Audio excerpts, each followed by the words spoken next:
नमस्कार दर्शक बंधु, आज हेउची सेप्टेम्बर मास 19 तारिख शुक्रवार।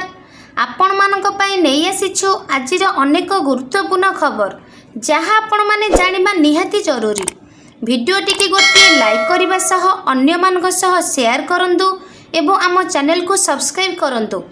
आजिर प्रथम खबर, भारतीय पाणीपाग विभागर भुवनेश्वर केन्द्र ओडिशा रे आगामी 5 दिन पर्यंत वर्षा हेबार नहीं येलो वार्निंग चेतावनी जारी करिछि। सेप्टेम्बर 23 पर्यंत राज्यर विभिन्न जिले में घड़घड़ी सह बिजुली और 30 ରୁ 40 किलोमीटर प्रति घंटा बेगर पवन हेबार संभावना रही। शुक्रवार बालेश्वर, भद्रक, जाजपुर, केन्द्रापड़ा, कटक, जगतसिंहपुर, पुरी, खोर्धा, नयागढ़, गंजाम, गजपति, मयूरभंज, केन्दुझर, सुंदरगढ़ और बरगढ़ जिला बिजुली सह घड़घड़ी संभावना रही। शनिवार बालेश्वर, भद्रक, जाजपुर, केन्द्रापड़ा, कटक, जगतसिंहपुर, पुरी, खोर्धा, नयागढ़, गंजाम, गजपति, मयूरभंज और केन्दुझर जिला बिजुली सह घड़घड़ी संभावना रही। रविवार एवं सोमवार उपभोक्ता जिला सह ढेंकानाल, अनुगुल, बौद्ध, कंधमाल, रायगड़ा, कोरापुट और मालकानगिरी वर्षा बिजुली सह घड़घड़ी संभावना रही।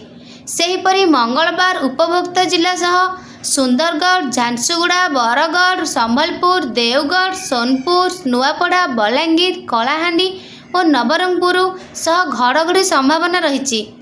एहाकु दृष्टि रखी स्वतंत्र रिलीफ कमिशनर जिला प्रशासन को सतर्क रही बिजुली सुरक्षा पाई जनसाधारण को सुरक्षा स्थान में रहिबाकु परामर्श देबाकु निर्देश दिया जायछि। बिजुली वर्षा और झड़ जोगु क्षयक्षति हेले तुरंत रिपोर्ट दाखल करबाकु कुहा जायछि। परवर्ती खबर, सुना एवं रूपा दर में होइछि परिवर्तन। गहना किनिबा पूर्व नजर पकांतु केउ सहर रे केते रहिछि सुनार दर। तेबे जदि आपण आज सुना किनिबा को चाहुछंती बा योजना करिछंती तेबे प्रथमे जानि नियंतु आज सुनार दर। आज भारतीय बाजार रे 24 कैरेट सुना 1,11,060 टंका रहिछि। सेहीपरि 22 कैरेट सुनार दर 1,01,800 टंका छुईछि। सेहीपरि राजधानी भुवनेश्वर रे 24 कैरेट सुनार मूल्य 10 ग्राम पिछा 1,11,060 टंका रहिथिबा बेले 22 कैरेट सुनार मूल्य 1,01,800 टंका को पहुँची। सेहीपरि मुंबई रे 24 कैरेट सुनार मूल्य 1,11,060 टंका एवं 22 कैरेट सुनार मूल्य 1,01,800 टंका रही। नुआ दिल्ली रे 24 कैरेट सुना 1,11,210 टंका और 22 कैरेट सुना 1,01,950 टंका रही। दक्षिण भारतर प्रमुख सहर चेन्नई रे 24 कैरेट सुनार मूल्य 1,11,380 टंका रहिथिबा बेले 22 कैरेट सुनार मूल्य 1,02,100 टंका रही। पूर्व भारतर प्रमुख सहर कोलकाता रे यथाक्रमे 1,11,060 टंका और 1,01,800 टंका रही। अन्यपटे रूपार मूल्य किलो पिछा 1,33,000 टंका होइछि। परवर्ती खबर, केतेबेले प्रश्नपत्र लिखित पुणी केबे बोर्ड अधिकारी अभाव। एपरी कारण जोगु बारंबार स्थगित रहिबा सह परिवर्तन होई चलिछि ओटीईटी। शेषरे शिक्षक योग्यता परीक्षा पाई सेप्टेम्बर 27 तारिख धार्य होइछि, जहाकु नै पुणी थरे विवाद देखा देइछि। कारण सेप्टेम्बर 27 तारिख हेउछि कार्य दिवस। स्कूल छाड़ी परीक्षा देबाकू केमिति जिबे बोली सरकार को प्रश्न करिसंती शिक्षक।